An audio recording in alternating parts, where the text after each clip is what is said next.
নমস্কার বন্ধুরা, দেখুন এই সমস্যা অনেক বন্ধুই কমেন্ট করেছেন যে তামার পাত্রে বা পিতলের পাত্রে জল রেখে এরকম আয়রনের চাপ জমে গেলে কিভাবে পরিষ্কার করব। তো এই জিনিস পরিষ্কার করার জন্য প্রথমে যেটা দিতে হবে সেটা হচ্ছে মিউরিয়েটিক অ্যাসিড। মুদির দোকানে বা হার্ডওয়্যারের দোকানে পেয়ে যাবেন। মিউরিয়েটিক অ্যাসিড দেওয়ার পরে একটা ব্রাশ দিয়ে কিংবা একটা লাইলন ছোবা দিয়ে এভাবে ঘষবেন। আর অ্যাসিডের কাজটি করার সময় হাতে একটা গ্লাভস কিংবা ক্যারি ব্যাগ ভরে নেবেন।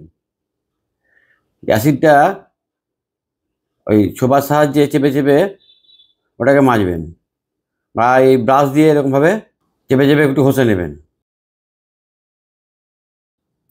যদি অ্যাসিড একবার অ্যাসিড দিয়ে আয়রনটা না ওঠে তাহলে আপনারা দ্বিতীয়বার অ্যাসিড দিতে পারেন, তাতে দেখবেন সমস্ত আয়রনটা উঠে যাবে।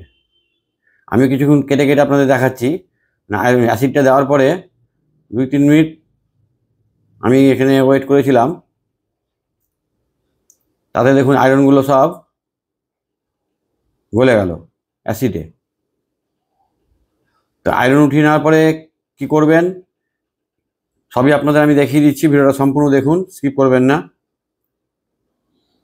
তামার কোনো পাত্র বা পিতলের পাত্র বা পিতলের ঘট যেগুলো ভিতরে জল থেকে থেকে আয়রন জমে যায়, পদ্ধতি এটাই। তবে আয়রন যদি একবারে না ওঠে দ্বিতীয়বার অ্যাসিড দেবেন। এই পিছন দিকটা দেখুন, এটা তামার টাট, পিছন দিকেও যখন কতটা নিচের দিকটায় কতটা আয়রন জমে আছে বা দাগ হয়ে গেছে জলের।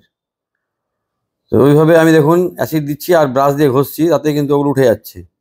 এতে তামার কালারটা আসবে না।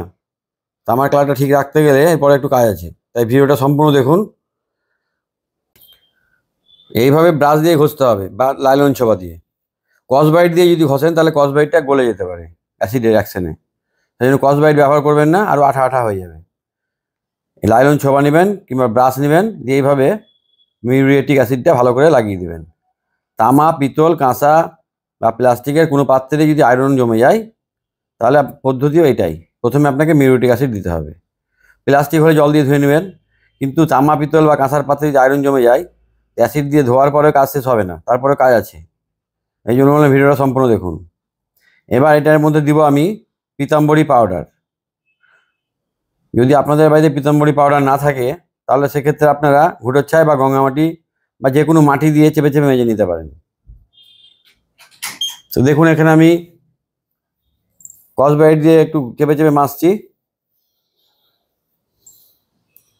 এবং অনেকে আমাকে কমেন্ট করেন যে দাদা তামার পাত্র পরিষ্কার করলাম পরে আবার রং খারাপ হয়ে যাচ্ছে। তো ভিডিওটার শেষে আপনি কি বলছি শুনুন ভালো করে, তাহলে আপনাদের রঙগুলো খারাপ হবে না। তো প্রথমে অ্যাসিড দিয়ে ধুয়ে নেওয়ার পর এভাবে পিতাম্বরী পাউডার দিয়ে মাজবেন। এবং অ্যাসিড যদি আপনার একবার দেওয়াতে আয়রনগুলো না ওঠে তাহলে 2-3বার অ্যাসিড দিতে পারেন, কোনো ক্ষতি হবে না। দিয়ে এইভাবে অ্যাসিড আয়রনগুলো উঠে যাওয়ার পর পিতাম্বরী পাউডার, আর পিতাম্বরী পাউডার যদি না থাকে ছাই মাটি দিয়ে মেজে নিতে পারেন। মেজে নেওয়ার পর কি করতে হবে সেটা আপনাদের বলে দিচ্ছি। আর রং খারাপ হবে না, সেই কী কাজটা করবেন সেটাও আপনাদের বলে দিচ্ছি আমি।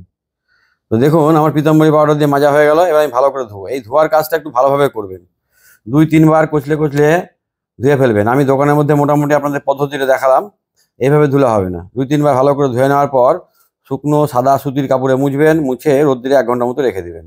1 ঘন্টা রোদ খেলে রংটা খারাপ হওয়ার ভয় থাকবে না। এই সমস্যা অনেকেই কমেন্ট করেছিলেন, দাদা এই যে শিবলিঙ্গ রেখে তামার পাত্রে যে আয়রন জমে যায় কিভাবে পরিষ্কার করবো। এই পদ্ধতিতে করবেন, একদম নতুন নতুন ঝকঝকে হয়ে যাবে। সকলে ভালো থাকবেন, সুস্থ থাকবেন। আর ভিডিওটা যদি ভালো লাগে লাইক, কমেন্ট, শেয়ার করে পাশে থাকবেন।